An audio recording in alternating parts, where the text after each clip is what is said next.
Hola a todos, bienvenidos al Seminario de Álgebra. El día de hoy nos va a hablar Lorena No Canul sobre el teorema de Hirzebruch-Riemann-Roch. No sé cómo pronunciarlo, pero tú nos dices, Lorena. Gracias, adelante. Gracias, muchas gracias. Buenos días a todos. Pues como ya lo mencionó el doctor Alonso, el día de hoy les voy a estar hablando acerca de un teorema muy famoso, que es el teorema de Hirzebruch-Riemann-Roch. Bueno, para comenzar, recordamos que previamente pues ya había dado un par de pláticas también aquí en el seminario de álgebra, en el cual pues me enfocaba en relacionar estos tres objetos matemáticos sobre una superficie de Riemann o sobre una curva algebraica de dimensión compleja 1, que son los divisores, los haces lineales y las gavillas. El día de hoy pues yo me quiero enfocar un poquito más en divisores, y para ello pues empecemos recordando que sobre una curva de un divisor se ve como una suma formal de puntos. Los PIs aquí son los puntos y los MI son llamados pesos del divisor. La idea de divisor pues empezó con querer organizar y estudiar los ceros y polos de funciones meromorfas sobre superficies de Riemann. Entonces, en este caso, pues los puntos, los PIs, vienen siendo como los ceros o los polos de estas funciones, y los MIs, las multiplicidades. Sin embargo, pues cuando nosotros nos vamos ya a superficies, nos damos cuenta que los ceros de funciones ya no son solamente puntos, sino que también son curvas. Es por ello que un divisor en una superficie pues se representa como una suma formal de curvas, donde cada curva en el divisor pues van a ser irreducibles y distintos entre sí, y nuevamente los NI van a ser las multiplicidades con las que se anulan las curvas.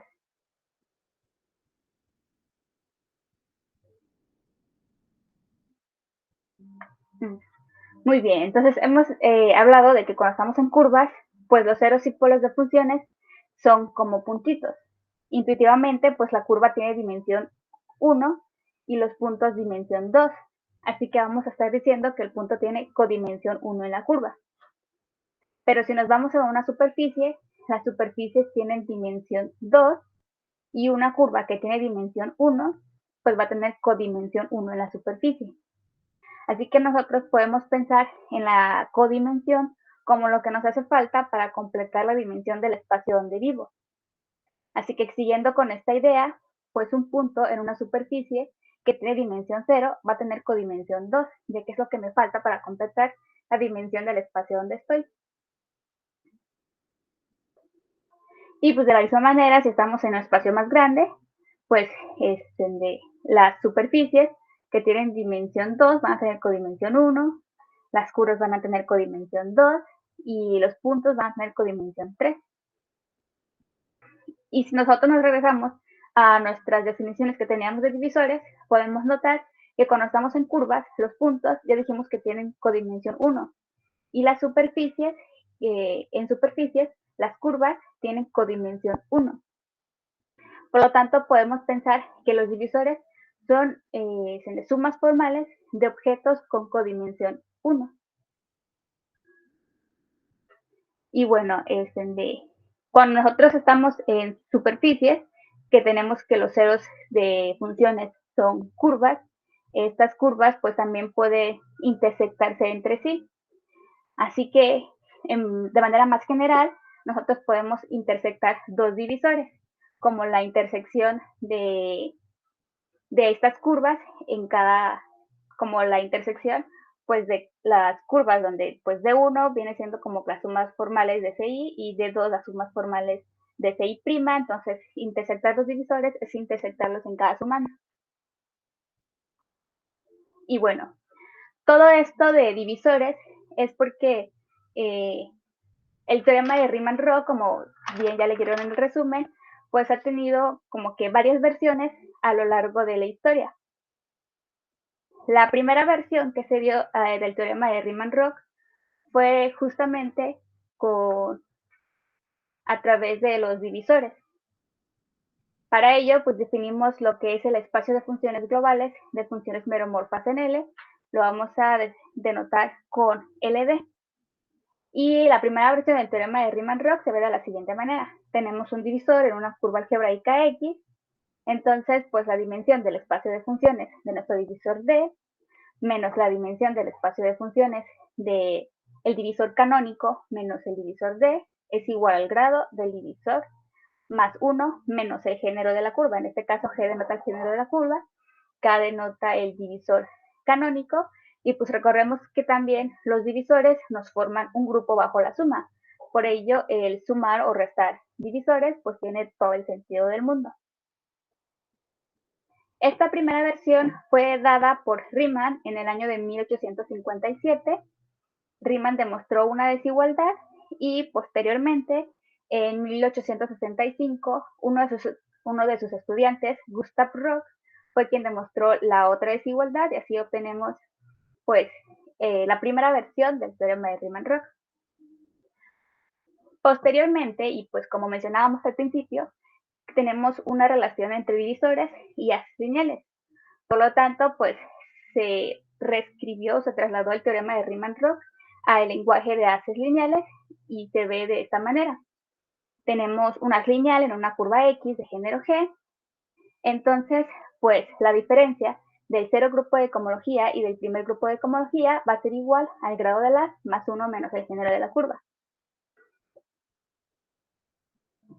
Y bueno, siguiendo pues esta idea de estar generalizando el teorema de Riemann-Roch, es que una vez que ya se tiene sobre haces lineales en curvas, pues se pregunta qué es lo que pasa con los haces vectoriales de rango superior.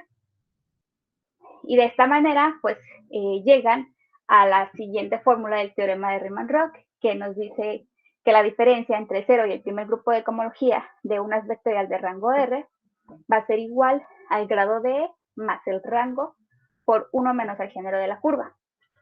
Y podemos notar que efectivamente pues, es una generalización del teorema en haces lineales, ya que pues, el rango de unas lineales es igual a 1 y entonces obtenemos prácticamente la misma fórmula. También, pues en pláticas anteriores hablábamos de la característica de Euler, que viene siendo de la suma alternada de las dimensiones de los grupos de cohomología de un haz vectorial. Por ello, aquí nosotros tenemos que sobre curvas nada más vamos a tener el 0 y el primer grupo de cohomología. Como nosotros estamos trabajando en curvas, pues esta primera parte, este lado izquierdo de la fórmula, se puede reescribir como la característica de Euler sobre la curva X de las lineales, y aquí como la característica de Euler de las vectorial E, perdón.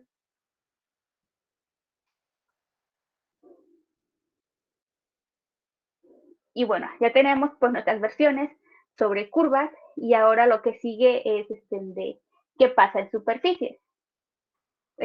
Pues en superficies, nuevamente nosotros tenemos que a todo divisor le podemos asociar un haz lineal, y este haz lineal lo notamos con OXD, esta va a ser el haz lineal asociado al divisor D. Y nuestra primera versión del teorema de Riemann-Roch pues nos dice que la característica de Euler de haz vectorial va a estar dada a través de esta fórmula. Este puntito de aquí pues denota la intersección del divisor D con el divisor D menos el canónico sobre 2 y menos la característica de Euler de la trivial sobre la superficie.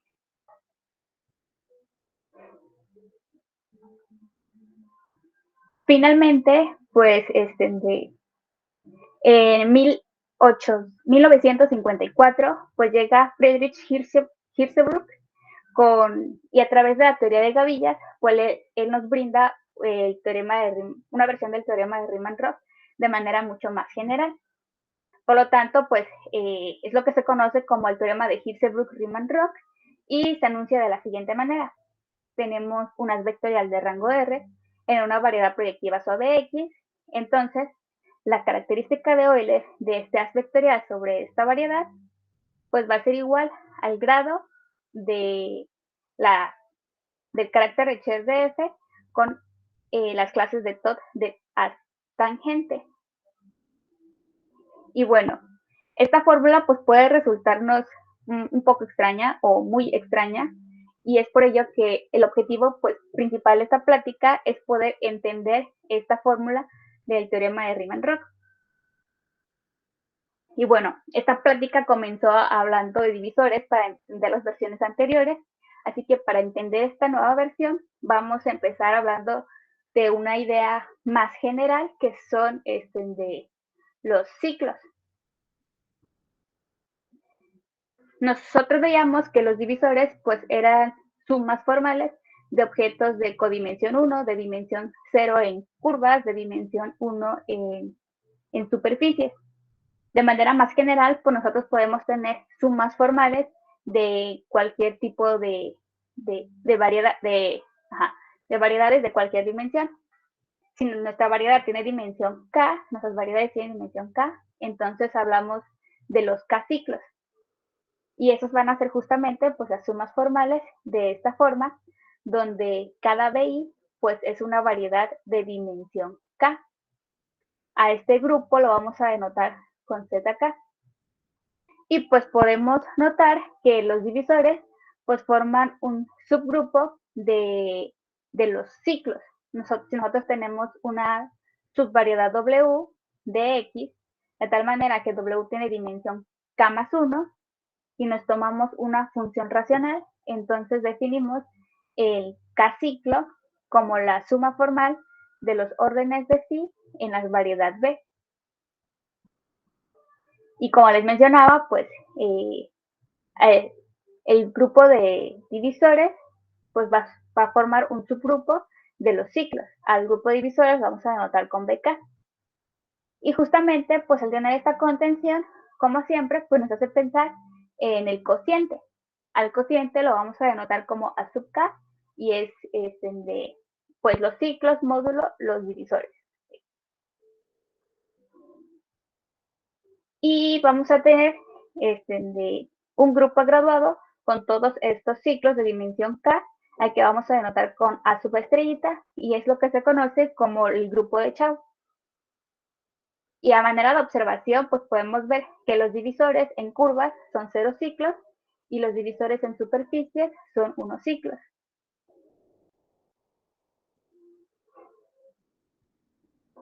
Y nosotros mencionábamos que al principio de la plática que nosotros podemos interceptar de dos curvas, dos divisores, y pues de manera general esto se sigue cumpliendo. Nosotros podemos tener dos divisores en X, los divisores pues como tienen codimensión 1, pues van a pertenecer, si nuestra variedad tiene dimensión n, van a pertenecer al grupo de Chau en n-1. Y cuando nosotros lo intersectamos, pues nos viene como que bajando un numerito y vamos a pertenecer al grupo de Chau n-2.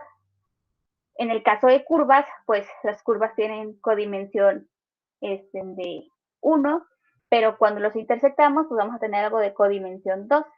Por eso va a pertenecer a n-2. Y lo mismo en caso de superficie.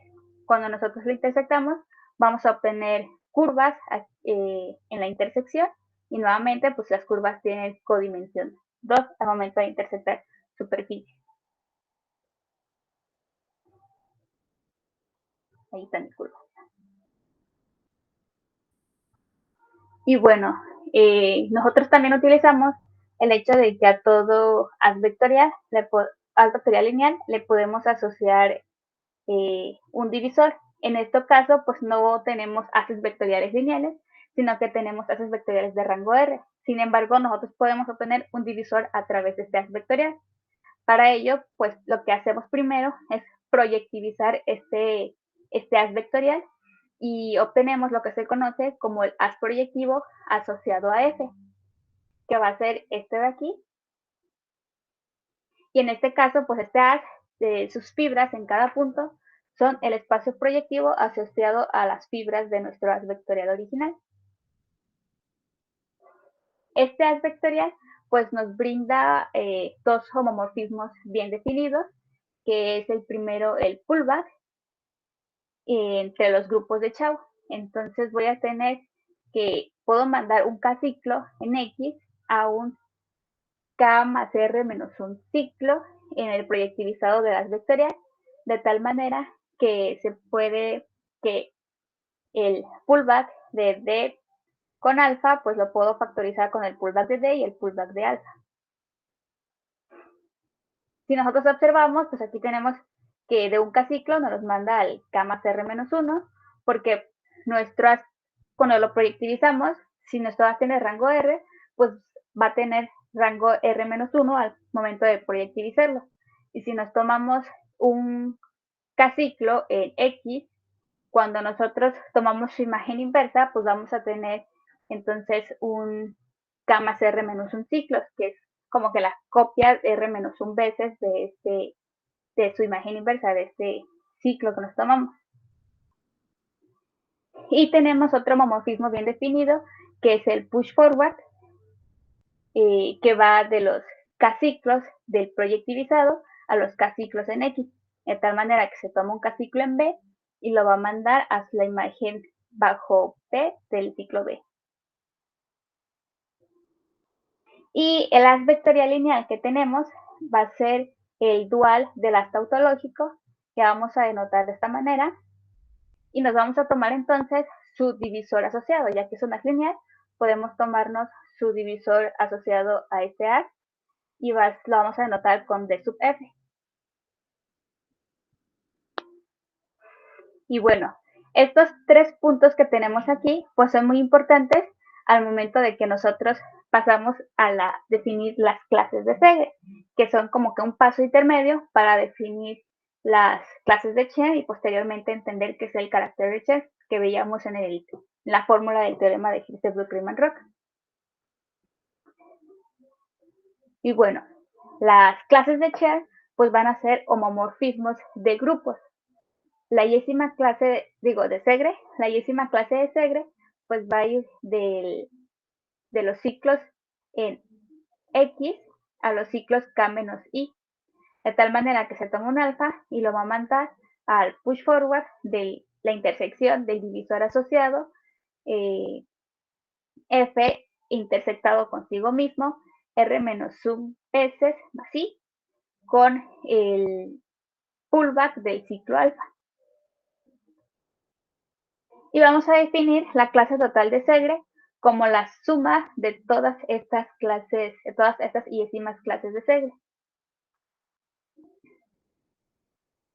Como todo, pues las clases de Segre tiene muchos resultados, muchas caracterizaciones y las principales pues son las siguientes. Para todo haz vectorial f de x vamos a tener que las yésimas clases de Segre van a ser 0 si i es un número negativo y la 0 clase de Segre del haz vectorial va a ser igual a 1. Además, si tenemos un haz vectorial lineal, entonces la yésima clase de Segre pues va a ser de menos 1 a la i del divisor asociado al df que nosotros teníamos intersectado con el mismo i veces con alfa. Recordemos que son de homomorfismos, entonces el tener aquí el alfa es como que estarlo evaluando en alfa. Además, pues si tenemos dos haces vectoriales en X, tenemos que conmutan las clases de Segre.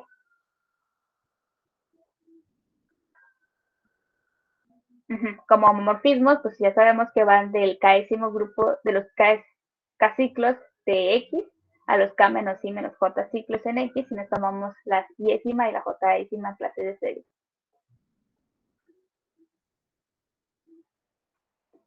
Y bueno, como les mencionaba, pues las clases de Segre nos ayudan a definir las clases de Chern, ya que pues la clase de Chern se define como el inverso la clase total de Chern se define como el inverso de la clase total de Segre. Es decir, van a ser sumas de esta forma, de tal manera que cuando intersecto o compongo dos clases, la clase total de Segre con la clase total de Chern de un haz vectorial F, pues esto me va a dar igual identidad. Explícitamente, pues la cero clase de Chern de un haz vectorial F es igual a 1, la primera clase de Chern de F es igual a menos la primera clase de Segre de F, y la 2 clase de Cher de F pues va a ser menos la segunda clase de Cher de Segre de F más la primera clase de Segre al cuadrado de la vectorial F. No es difícil notar que pues si tenemos una lineal, entonces la clase total de Segre de una lineal pues es 1 más la primera clase de Segre de L, y si nosotros queremos obtener las clases de Cher, pues lo que tenemos que hacer es multiplicar esto por la clase total de Cher y obtener la identidad. Y para lograr esto, pues lo que hacemos es que nos tomamos el conjugado de las clases de la clase total de Segre para que al momento de multiplicarlo, pues obtengamos esta diferencia de cuadrados, que al final nos tomamos 1 y menos la primera clase de Segre al cuadrado, pero la primera clase del Segre al cuadrado de una vectorial lineal es igual a 0, así que al final de cuentas pues obtengo la identidad. Y al igual que las clases de Segre, pues tiene muchas caracterizaciones de las clases de Cher. Las principales son que si tenemos una lineal L, entonces la clase total de Cher de la vectorial pues va a ser 1 más el divisor asociado a las vectorial, y para todas de las demás clases superiores va a ser igual a 0. Aquí debería decir para i mayor o igual a 1. Ah, no, sí, 2. El 1 ya lo tomé. Y si tenemos dos haces vectoriales en X, entonces al igual que las clases de Segre, pues las clases de Cher conmutan. De esta manera, pues como ya mencionamos anteriormente, podemos notar que la clase total de Cher de una vectorial lineal es 1 más su primera clase, y como mencionábamos, pues vamos a tomarnos 1 más el divisor asociado, que es lo que ya vimos en la lámina anterior. Por lo tanto, pues vamos a como que abusar de la notación y vamos a decir que la primera clase de Cher de una vectorial lineal es su divisor asociado. Además, si tenemos una asociación exacta corta de esta manera, entonces la clase total de Cher de las vectoriales que tengamos en medio pues va a ser igual al producto de las clases totales de los haces vectoriales a los lados. Y en particular, si queremos la k-ísima clase de Cher de las vectoriales F, pues esto lo vamos a obtener con la suma de la composición de la y-ísima clase de Cher de F' con la j-ísima de la clase de Cher de F'B', de tal manera que los subíndices I y J, al sumarlos, pues nos den la clase que nosotros buscamos, en este caso, pues K.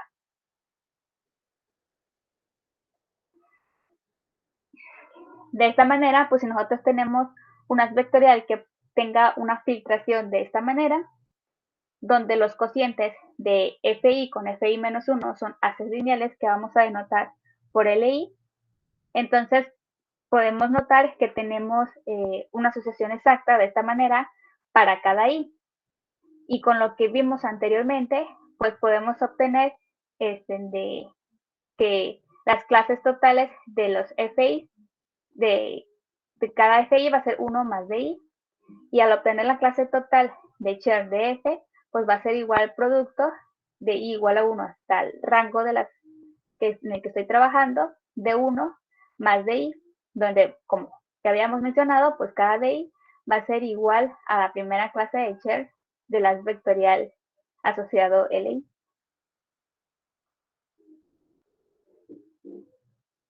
O bien podemos escribir las clases de Cher como el producto de 1 más alfa I, donde I corre de 1 hasta el rango de A, donde estas alfa I las podemos pensar como variables formales de tales que el k-ísimo polinomio simétrico elemental en la alfa I es exactamente la k-ísima clase de Cher de F, y son usualmente llamadas raíces de Cher de F. ¿A qué nos referimos con esto? Haciendo un ejemplo para una vectorial de rango 2, pues nosotros tenemos que la clase total de Cher de F va a ser igual a la 0 clase, la primera clase y la segunda clase de Cher. por un lado, y por el otro lado, pues nos dice que es igual a este producto, que como estamos, como nuestro vectorial tiene rango 2, pues va a ser el producto de 1 más alfa 1 y 1 más alfa 2. Y esto se ve como 1 más alfa 1 más alfa 2, más el producto de alfa 1 y alfa 2. De esta manera, pues nosotros podemos notar que si estos nos tomamos, pensamos las alfas y como variables formales, entonces tenemos un polinomio en que el 1 tiene de grado 0, alfa 1 y alfa 2 forman un polinomio de grado 1 y el producto va a ser de grado 2. Por lo tanto, pues la 0 clase H de F va a corresponder a esta parte constante, la primera clase H a la parte lineal y la segunda clase H a la parte de grado 2, a la parte cuadrática.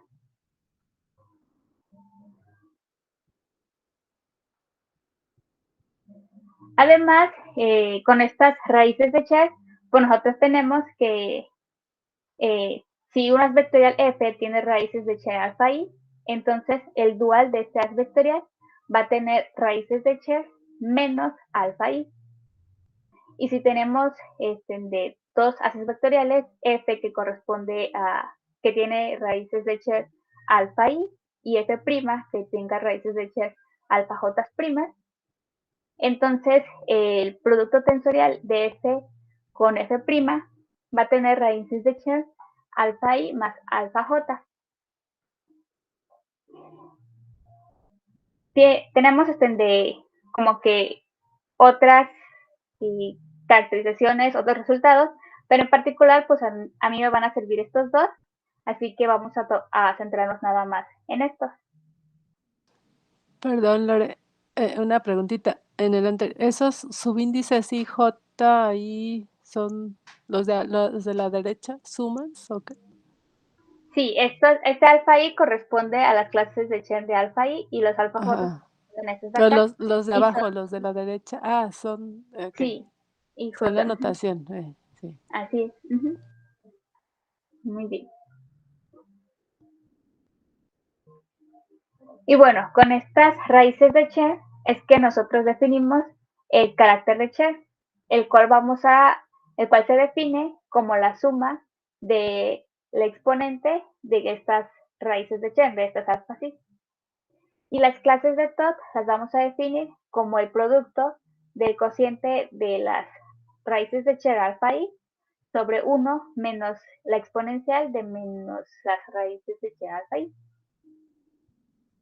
Y si nosotros recordamos, pues de nuestras clases de cálculo, la serie asociada a la exponente de alfa i, pues se ve de esta manera.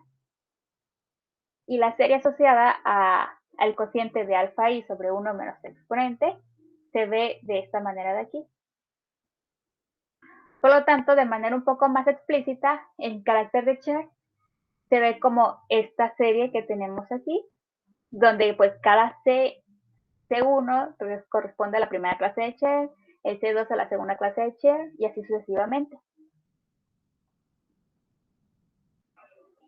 Y pues las clases de Todd se ven como esta serie de acá.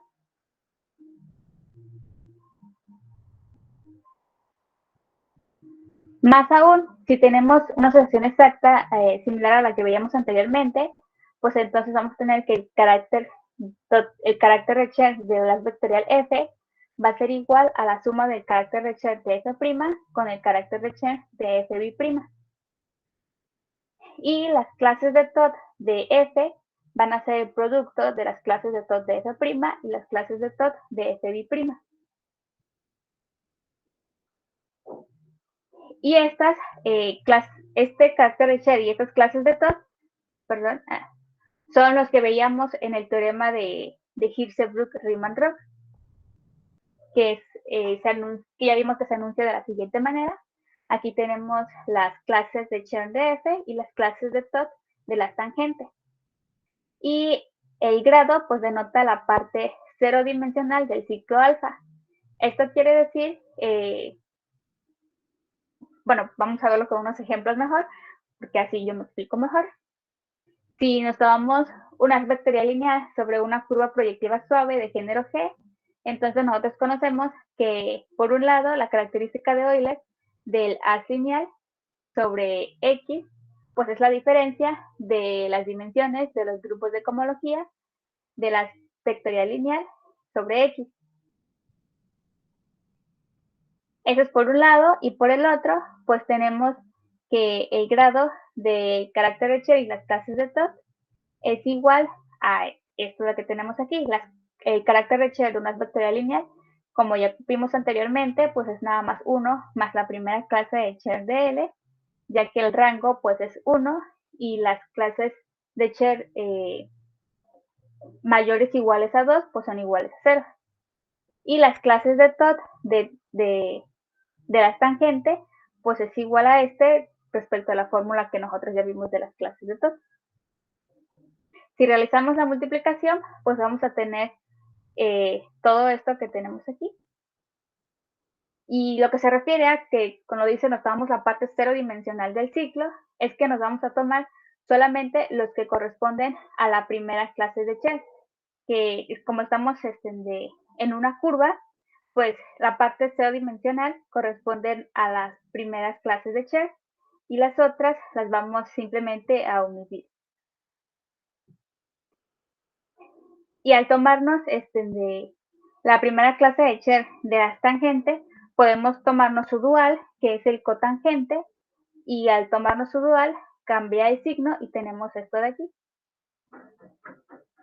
Y nosotros conocemos que el grado de la primera clase de Cher de L es el grado asociado a su divisor, que es el grado de L al final de cuentas, y el grado de la primera clase de Cher de las cotangente corresponde a 2G menos 2. Al simplificar esto, pues tenemos el grado de L menos G menos 1.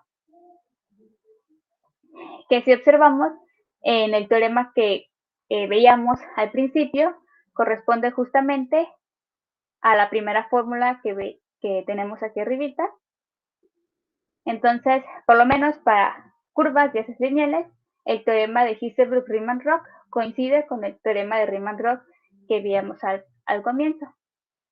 Para el segundo caso, en el que tomamos un haz vectorial de rango R en una curva proyectiva de género G, de la misma manera, pues la característica de Euler sobre una curva es nada más la diferencia del cero y del primer grupo de cohomología de la haz vectorial. Y del otro lado, al igual que antes, pues vamos a tener el carácter de Cher y las clases de Todd. En este caso, como mi haz vectorial tiene rango R, el carácter de Cher se ve como R más la primera clase de Cher de F. Y las clases de Todd se ve de la misma manera. Nuevamente, pues tomamos el producto de lo que tenemos aquí y al tomarnos la parte cero dimensional del ciclo, nada más nos fijamos en las primeras clases de Cher, que viene siendo el C1, el de la primera clase de Cher de F y la primera clase de tangente. Haciendo lo mismo que antes, lo cambiamos por su dual, el cotangente, y al obtener el grado de la primera clase de Cher, tenemos el grado del haz vectorial, y por el otro lado tenemos un medio de 2G menos 2, que sigue siendo el grado de las cotangentes. Simplificando lo que tenemos aquí arribita, llegamos a esta fórmula de acá, donde R pues denota el rango de mi haz vectorial. Así que nuevamente, si nos fijamos en el teorema que habíamos mencionado al principio, nuestra segunda fórmula efectivamente coincide con lo que acabamos de obtener.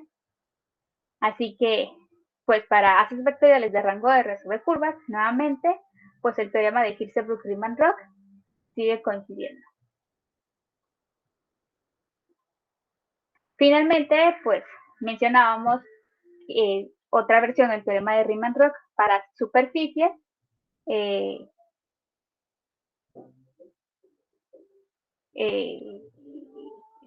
Es el que acabamos de ver. Para superficies y haces lineales. Así que vamos a tomarnos L igual al haz lineal asociado al divisor T. Y pues el teorema de Riemann-Roch es justamente la formulita que tenemos aquí. En este caso, pues el carácter de Chen de la vectorial L, como estamos sobre una superficie, vamos a tomarnos 1 más el carácter de Chen, más la primera clase de Chen de L, más un medio de la primera clase de Chen de L al cuadrado. En este caso ya podemos tomarnos las clases de Chen al cuadrado. Y por el otro lado, el carácter de las clases de Todd de la tangente, pues se va a ver de esta manera. Ya no nada más va a ser 1 más un medio de la primera clase de Chen, sino que ya nos tomamos nuestro siguiente sumando de la fórmula que veíamos, que es 1/12 de la primera clase de Chen al cuadrado, más su segunda clase de Chen. Al igual que antes, pues hacemos el producto del carácter de Chen y de las clases de Todd, y al tomarnos solamente la parte cero dimensional, esta ya va a coincidir con las segundas clases de Chen y las primeras clases al cuadrado y el producto de las primeras clases de L con la primera clase de las tangentes. Así que al obtener el grado de toda esta suma, primero lo que yo hice fue factorizar el 1/2 y la primera clase de Chen y me quedó esto de aquí. Y después pues obtenemos el grado del primer sumando, que es justamente de 1/2 de el grado de la primera clase de Chen de L, que es el grado de su divisor asociado, que es su divisor asociado, y el grado de la primera clase de Chen de L menos el as cotangente. Aquí cambiamos el as tangente por su dual y nos queda D menos el as canónico, que es el que corresponde al as cotangente. Y la parte de aquí pues la dejamos prácticamente de la misma manera. Pero este segundo sumando realmente corresponde a la característica de Euler del haz trivial sobre una superficie X.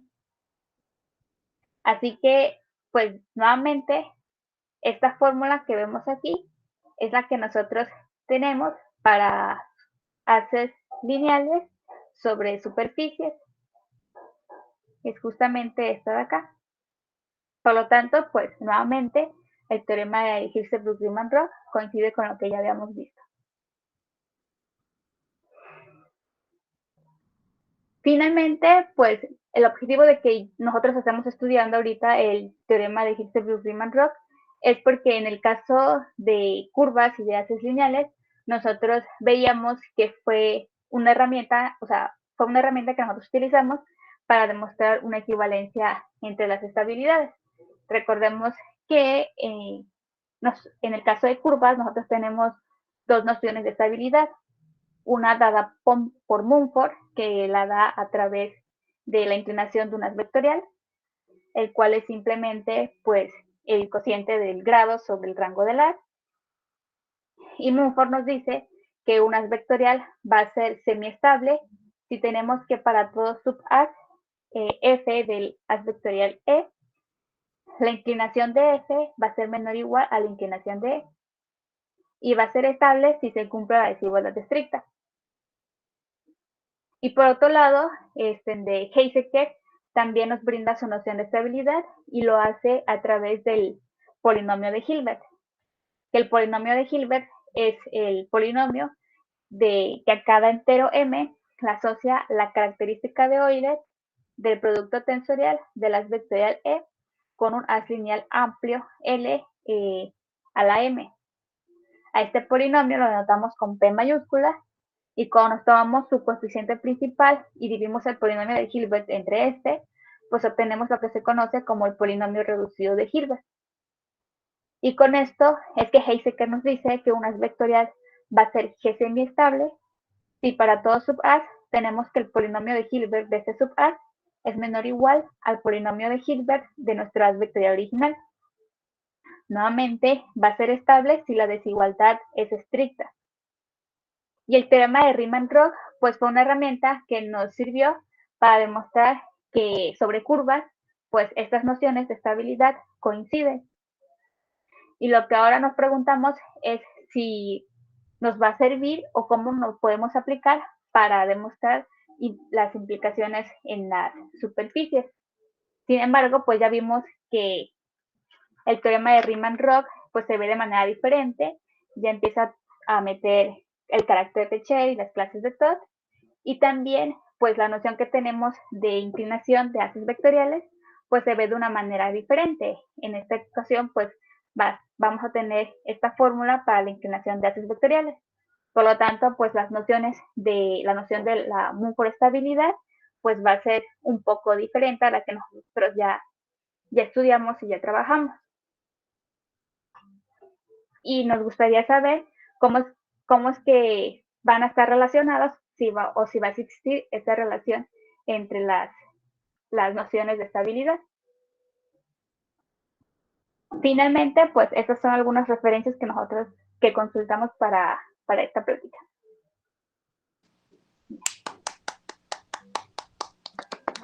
Muy bonito, muy bonito. Muchas gracias, Lorena. Gracias. Si tengan preguntas, comentarios. Sí. ¿Puedo hacer una pregunta? Sí, claro, adelante. ¿Cómo calculas el rango de las... ¿Cómo calculo? Digamos, es que ahí sale como de manera muy distinguida, o ya lo tienen dado, o tiene un rango principal. Ya está dado. Ajá. Pero el rango, digamos, es como un espacio vectorial. ¿Así lo calculan? Sí, los haces vectoriales son de tal manera que las fibras de los haces vectoriales son justamente espacios vectoriales de dimensión R, donde R pues va a ser el que corresponde al rango de mi A. Ok, el rango así como espacio. Ok, y otra preguntita. Ya ves que hablabas de las clases de Chern, ¿no? Y en algún momento dijiste que las clases de Chern con las de Segre daba la identidad. Segre. Segre, perdón, daba la identidad. Segre, es Segre, ¿verdad? Sí, entonces, sí. cuando compones, en cierta manera, uno es la inversa del otro. Así es. De hecho, las clases de Chern se definen como el inverso de las clases de Segre. Entonces, por ejemplo, si las clases de Chern de alguna manera las relacionaste con los divisores, porque si entendí bien es eso. Las de Segre, ¿qué les dan? Las de Segre también las podemos relacionar con divisores de cierta manera. Estas son como que algunas de sus características, y si nos damos cuenta, aquí tenemos que para los haces lineales son justamente pues la 10ª clase de Segre pues es D a la I, poco por el signo que corresponde. O sea, esos divisores también guardan una relación, entonces. Así es, sí, con las clases de O sea, Segre. los de divisores asociados a los de clases de Chern, con los divisores asociados a las clases de Segre, ¿también son inversos o tiene sentido eso o no? ¿Cómo que los divisores de las clases de Segre? O sea, es que digamos, las clases de Chern están asociadas a un divisor, ¿no? O sea, ¿sí? ¿Dijiste eso? A la primera clase nada más. La primera clase. ¿Y las de Segre también es la primera clase? Las de Segre en particular son para las 10ª clases en los haces lineales, en particular para la primera clase. Entonces, ¿qué relación guardan los divisores de uno con el otro? Corresponden al, por ejemplo, si estamos en un haz lineal, la primera clase de Chern del haz vectorial lineal, pues va a corresponder a su divisor asociado a este haz. Y las clases de Segre de la misma manera, pues van a corresponder al divisor asociado al haz. ¿Qué relación guardan? Pues la relación que nos está diciendo que el producto va a ser la inversa del otro. No, me refiero a los divisores. O sea, ¿también pasa lo mismo? Sí, también pasa lo mismo. Ok, es eso, sí. Ok, sí. Gracias. ¿Alguna otra pregunta? Lorena, Dígame, hola. doctor. Cuando Hola. defines los grupos de Chao, creo que no lo mencionaste, pero hay que hacer mucho énfasis. Una lámina antes. Sí, aquí, los ciclos. Cuando consideras los ciclos como sumas formales de variedades de dimensión K, es importante resaltar que estas variedades no son todas las variedades que existen, sino que son subvariedades de la variedad X. Sí. ¿No? Sí. Y entonces, cuando empiezas a subir el subíndice K, cuando empieza a subir el valor del subíndice K, es obvio que pues no vas a tener variedades de dimensión 5 en algo de dimensión dimensión 4. 2 o de dimensión 4. Entonces, por eso en algún momento las funciones de Segre pues ya no tienen sentido, ¿no? Y se hacen 0. Igual pasa Sí, con las clases de Chern. Chern. Entonces, pues para hacer énfasis en esa parte, ¿no? Sí. ¿Qué otra cosa? Cuando hablabas del proyectivizado, del proyectivizado de UNAS, cabe mencionar que usualmente cuando uno ve clases de Chern, por ejemplo, desde el punto de vista topológico, una herramienta importante es obtener una filtración de UNAS vectorial, y esa filtración, que creo que es en la siguiente lámina, y esa filtración que escinda ahí, perfecto. Que esta filtración escinda en subbases lineales, y en realidad lo que se hace es como determinar las clases de Chern para haces lineales, y luego después descomponer el haz vectorial en sumas de haces lineales, que es prácticamente lo que se hace aquí, para que cada haz lineal pues ya sea muy simple calcular la clase de Chern, como lo había hecho una o dos láminas antes Lorena, que se ve como 1 más el divisor, ¿no? Entonces, digamos que la herramienta principal para hacer el cálculo de las clases de Chern es precisamente esta filtración. Y la existencia de la filtración no siempre se tiene, y para eso es que se hace uso del pullback, ¿no?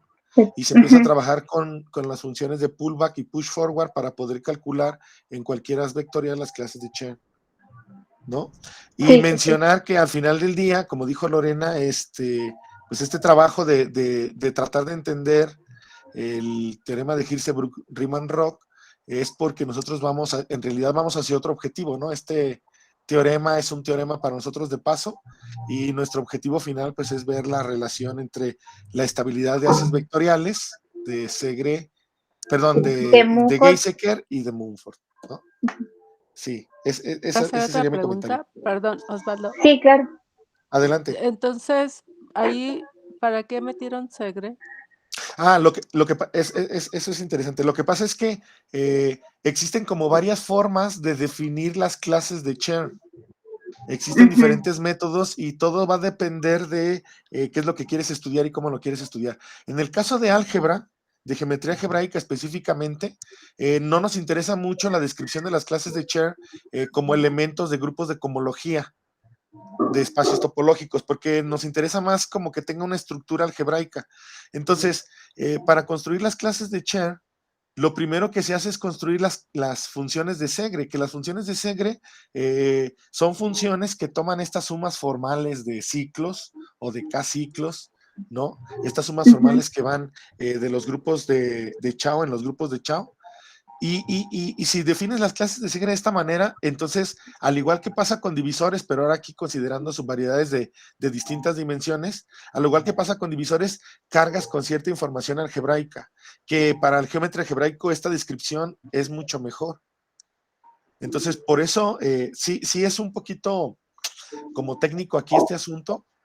Por eso es la preferencia de definir las clases de Segre, perdón, las clases de Chern en términos de clases de Segre, ¿no? Porque la idea es como tratar de tener información que a los geómetras algebraicos les interesa, ¿no? Una información más algebraica en lugar de tener una información más topológica, porque existe una forma de definir las clases de Chern como elementos de los dos y grupos de cohomología del espacio topológico y con coeficientes en los pero esa descripción a nosotros no nos dice mucho, ¿no? Más bien esta descripción de verlo como sumas formales, como funciones que toman sumas formales de ciclos y mandarlo a sumas formales de ciclos, eso es mejor para nosotros. Por eso introducimos las clases de Segre. Entonces, en resumen, las de Chern te da topológico y las de Segre te da algebraico. O sea, al final de cuentas, lo que cuentan son los invariantes topológicos, ¿no? Al final de cuentas son invariantes topológicos. Pero cómo se describen estas clases es lo importante, ¿no? El sabor que te deja. El sabor que te deja utilizando clases de Segre es un poco más cercano a lo que se sabía de divisores en superficies de Riemann o en curvas, ¿no? Un poco más algebraico. Ese es el interés, como un poco más de venir de ceros de funciones, Ujú. ¿no? Ok, De ceros de ok. funciones regulares. Es más bien el objetivo de pensarlo de esta forma. Ya, ya. Muchas gracias a los dos. No, por nada, pues. Bien, ¿alguna otra pregunta? La autointersección, Lorena. Ah. Voy. Ah, ok. Por ejemplo, cuando definimos clases de Segre, hablamos de que autointersectamos este divisor consigo mismo. Y algo que mencionábamos con el doctor Mata es que uno puede pensar que al autointersectar, por ejemplo, una curva, porque pues al final de cuentas podemos pensarlos como sumas formales de curvas en el caso de superficies, uno podría pensar que pues al autointersectarlo obtenemos a él mismo, pero en realidad lo que se hace aquí es que como estamos en un cociente, lo que realmente tenemos son como que clases de equivalencia de estos divisores. Y al obtener las clases de equivalencia, pues lo que hacemos es buscarnos un divisor linealmente equivalente a él mismo e intersectarlo, de tal manera que pues así vamos a obtener más información de la autointersección. Okay. ¿Iba a decir algo, doctor? No, pues eso que decías de cómo se autointersecta un divisor, ¿no? Ajá, sí. Sería todo. Gracias, Lorena. Gracias a usted. Muy bien. Pues, si hay alguna otra pregunta, ¿Algo comentario. más? Bueno, pues agradecemos mucho a Lorena y muchas gracias a todos. Gracias. Gracias a usted. Hasta luego. Gracias, hasta luego. Nos vemos Hasta luego. el próximo Muchas gracias, Lore. Muy buena viernes. presentación. Perdón, el próximo viernes no hay programado, pero del próximo al próximo sería el último del semestre. Hasta luego. Gracias.